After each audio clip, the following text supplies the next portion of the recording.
All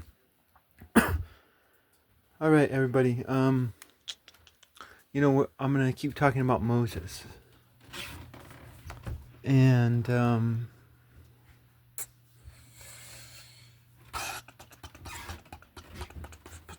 so I said that a good-hearted man would never suspect that any of this was in the text, right?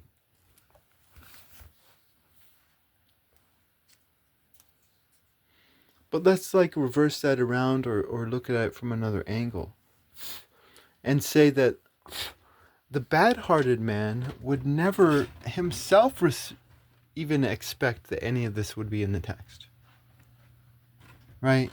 Which is kind of not what you see in Hermes, because what you see in Hermes is you see the bad-hearted man trying to look for wisdom to take control of the world within this text.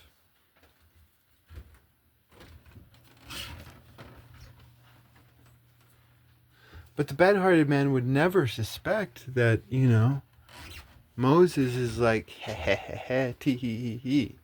You know,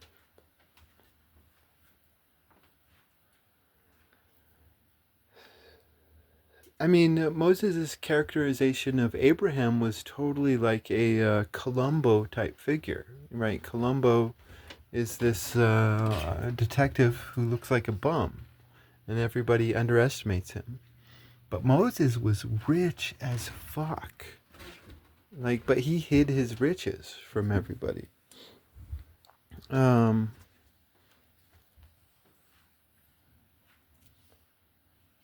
he didn't pimp his house out. Um,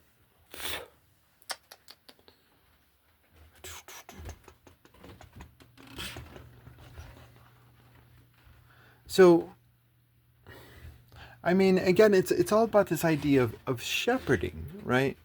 Like I've seen this video of this sheep being stuck in a ditch, and this shepherd comes in and pulls him out of the ditch, and the sheep starts running, and boom, runs right back and gets stuck right back in the ditch. Um, I mean, shepherds manipulate sheep. They do. They should. I mean, no man should put his hands on another. That's wrong.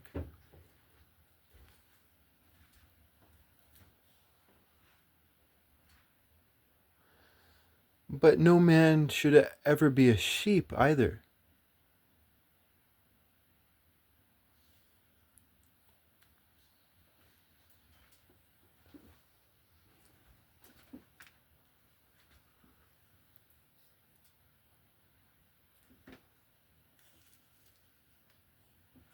And so, I mean, that's what Moses ended up doing with the Jews of Egypt, right? Because the Jews of Egypt had their development arrested by these wise men of Egypt, just like all the other Egyptians had their development arrested.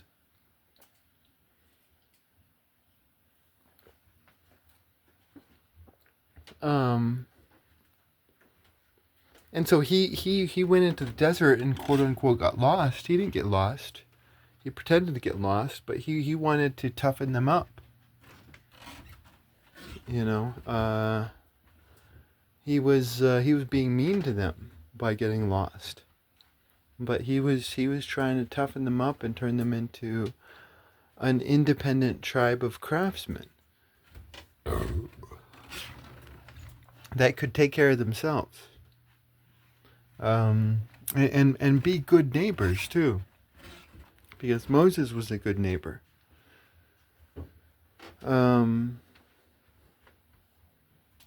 when Moses conquered Canaan, it says that Moses would judge the Canaanites. And how did he judge the Canaanites, right?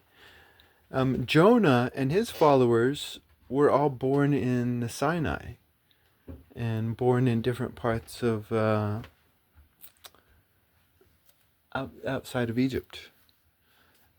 And so that was Jonah and his followers. But it's like, what happens to all these other Jews. You know, you could say that they got left behind and that they weren't allowed to enter into the promised land. But that's a lot of people that you're leaving behind.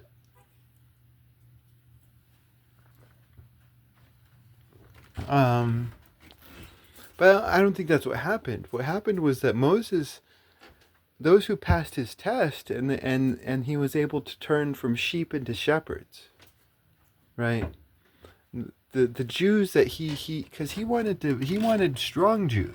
You know, it was all about climbing that rope. It was all about merit, and he wanted the best Jews to get to the top.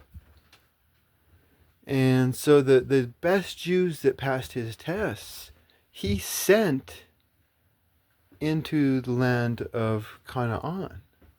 And of course, his bitch Ramses had just been through there and killed a lot of Canaans.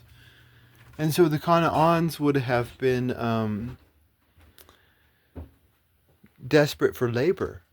And so here comes Moses and his Jews, and he's like, oh, hey, we've got labor for you. And so these Canaans take in all this labor that they need for their prophets.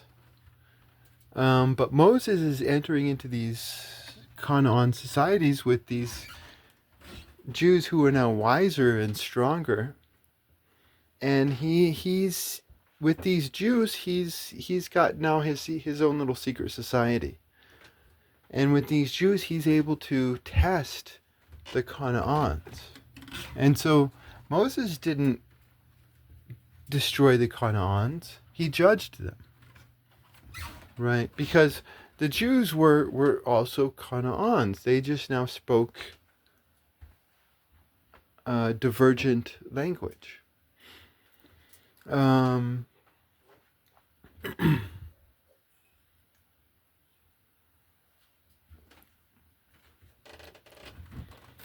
But you know that this is how Moses judged the Canaans.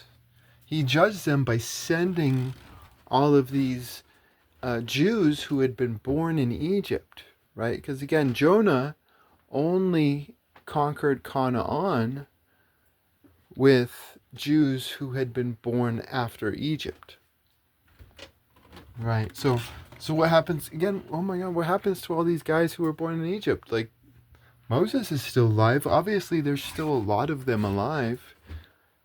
Like, where the fuck are they? You know, and probably some of them stay behind.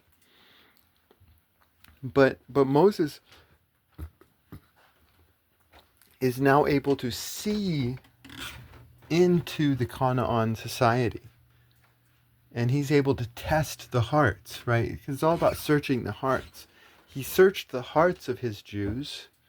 And those hearts of the Jews he didn't like, he just got rid of. And it was the same with the Canaans.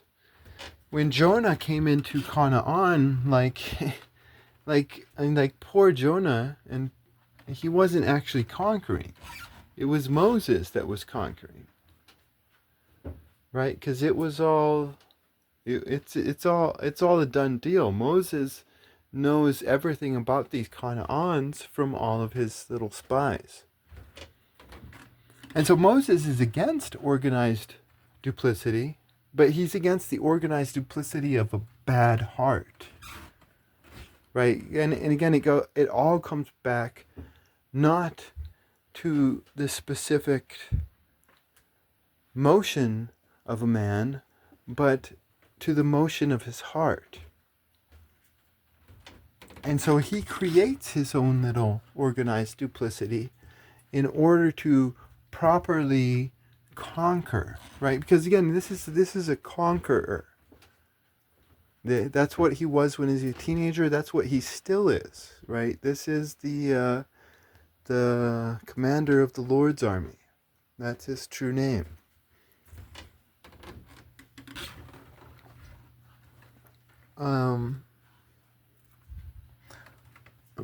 But again, this is a wise man who loves the good-hearted Canaanite and the good-hearted Phoenician, and he loves the good-hearted Egyptian.